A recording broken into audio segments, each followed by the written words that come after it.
What is going on, everybody? I am Michael Leegan, your New York Jets beat reporter for WFUV, and I'd like to welcome you into our new Jets segment here on the WFUV Sports YouTube page.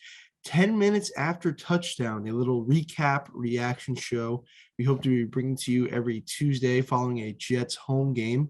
And of course, what better game to recap for our first episode than the thriller from this past Sunday in which the Jets defeated the Tennessee Titans 27-24 in overtime. Of course, the play of the game, or the moment of the game, if you will, the missed Randy Bullock field goal at the end to give the Jets the win. Incredibly exciting. Robert Sala's first win as head coach, Zach Wilson's first win as the quarterback of the New York Jets, and of course, the Jets' first win of the season. Just an absolutely electric game. So much to get into. But first, let's start off with the fans. Metlife Stadium was absolutely rocking on Sunday. Probably the best energy the stadium has had since 2015, the Fitzmagic year. Maybe you want to say that game against the Cowboys a couple years ago, but I mean, it was just an electric day at MetLife Stadium, and the crowd was into it from the start. And as the game went along, and Zach Wilson really grew into his own, because this was his, coming out party in the NFL, if you will. As he continued to progress and make more plays throughout the day, the plays got louder and louder and louder, and it was just really great to see from the fans. But let's talk about Zach Wilson, because that's really the person to highlight in this victory. I mean, like I said before, this was his welcome to the NFL day. I mean, we'd seen splashes against Carolina. We'd seen a couple throws in the Patriots game. The Denver game, frankly, there wasn't much positives for anyone on the Jets that day.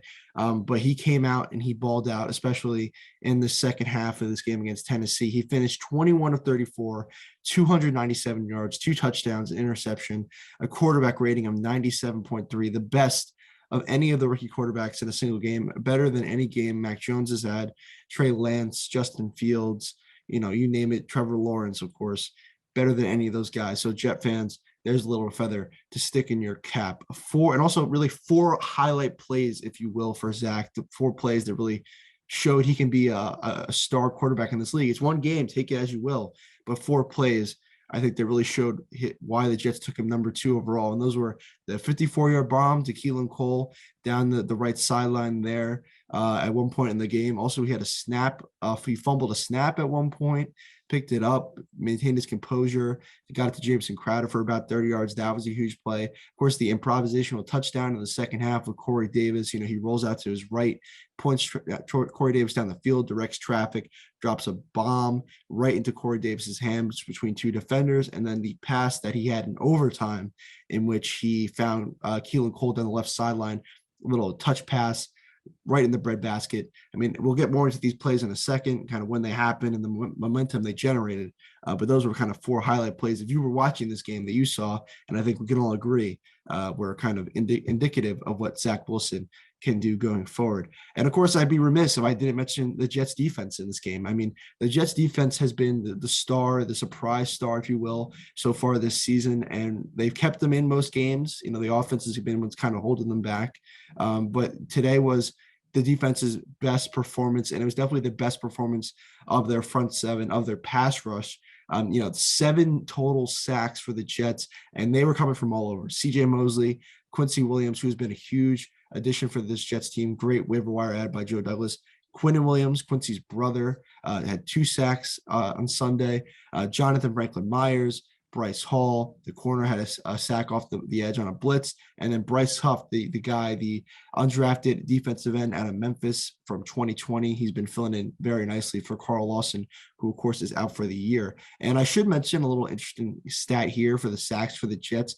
Quinton and Quincy are the first pair of brothers with sacks in the same game for the same team since sacks became an official stat in 1982. So that's pretty special. And also, to mention when it comes to these sacks, and I think this needs to be reiterated as much as possible, there was a lot of concern about this Jets secondary coming into the season, and they've held up great. And, the reason why the defensive line can get to Tannehill is just because there's great coverage down the field so many times.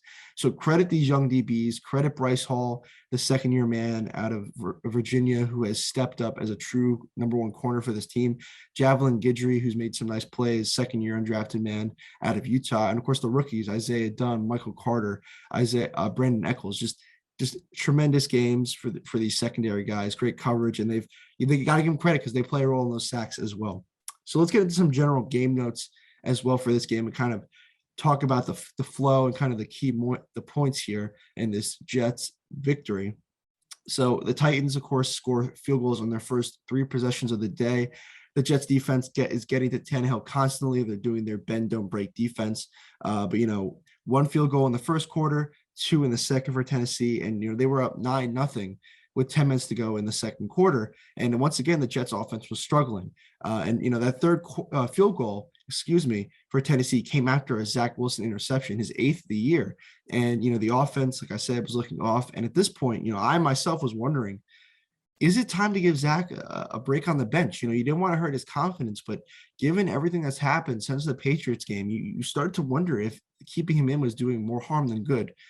Well, there's a reason why I'm the reporter and Robert Saleh is the coach and Zach Wilson is the quarterback, because Robert Saleh kept him in, Zach Wilson persevered, and he had the best game of his young career. So on their third possession, following that Titans' third field goal, the Jets offense finally got things going. A couple of nice throws to Corey Davis, including a 30-yard play.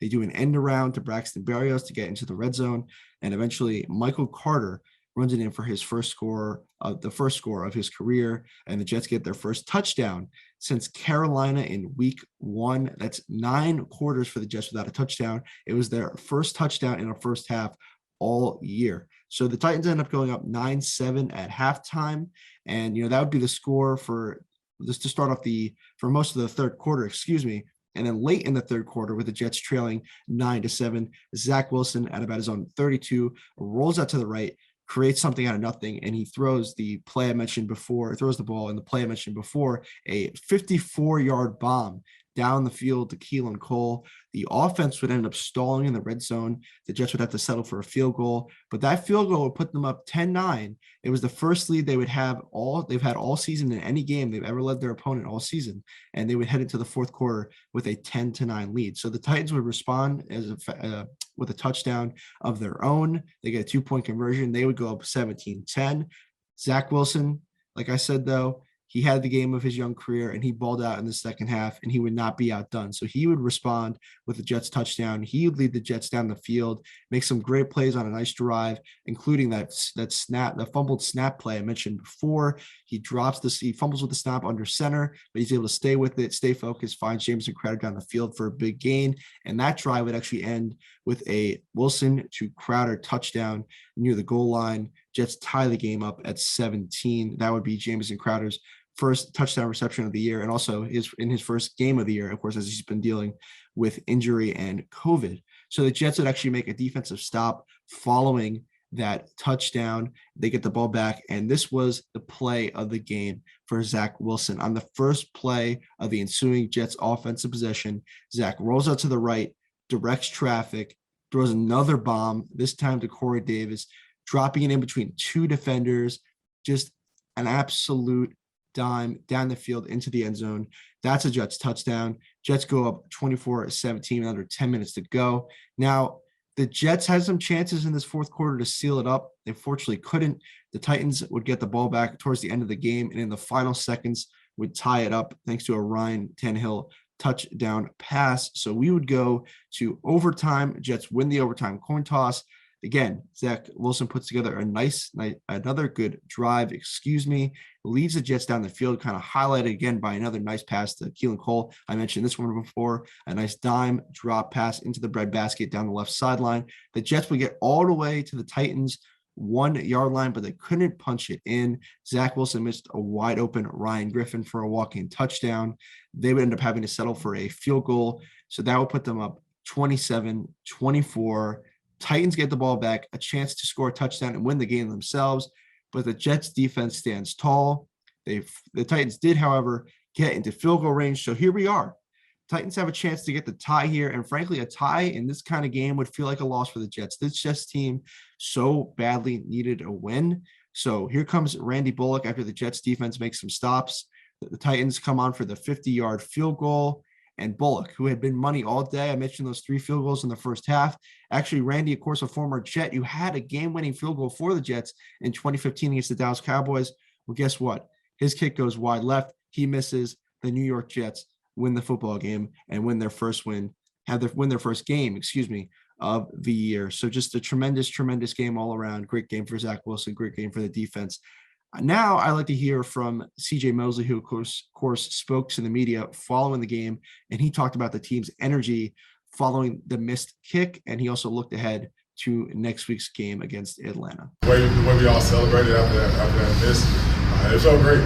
So I know that we're going to do the same thing that we've been doing come Monday, correct our mistakes, do the things that we have to do to get ready for the next game, and we're going to go across the pond and go for another win. Again, I can't emphasize it enough. Just a great game, and you could tell that this was a badly needed win, and the players really rejoiced. And let's see if they can kind of keep the momentum going next week as they go across the pond to London to take on Atlanta. And before we wrap up our first edition of 10 Minutes After Touchdown, let's kind of preview that game against Atlanta. So like I said, the Jets are going to be taking on the Falcons in London. Atlanta, like the Jets, are 1-3 coming off a 34-30 loss to Washington on Sunday.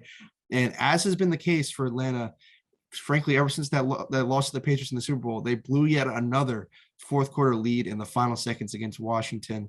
So again, Atlanta on a downward swing, the Jets on an upward swing. Can the Jets capitalize on these swings of momentum? We will see on Sunday. And just a couple of keys for the Jets as we head into this game against Atlanta in London. For the defense, limit Cordero Patterson. He is probably the Falcons' best offensive piece right now. I know they have Calvin Ridley. They have the rookie tight end Kyle Pitts. Both guys are solid, but Calvin Ridley's having a down year, and Cordero Patterson has really been the focal point of the offense so far. I mean, he had 3 receiving touchdowns this past Sunday against Washington. He can also run the ball out of the backfield, just a big dual threat. If the Jets are going to win this game and stop Atlanta's offense, they're going to have to limit Cordero Patterson. And frankly, I wouldn't be surprised if Calvin Ridley kind of has a coming out game because he's a solid receiver and he can't be held down for long. He hasn't had a 100 receiving yard game yet, only 1 touchdown. The Jets got to make sure that first game of big plays for Calvin is not against them. And then for the Jets offense, it's simple. Exploit this Falcons defense. This is not a good defense.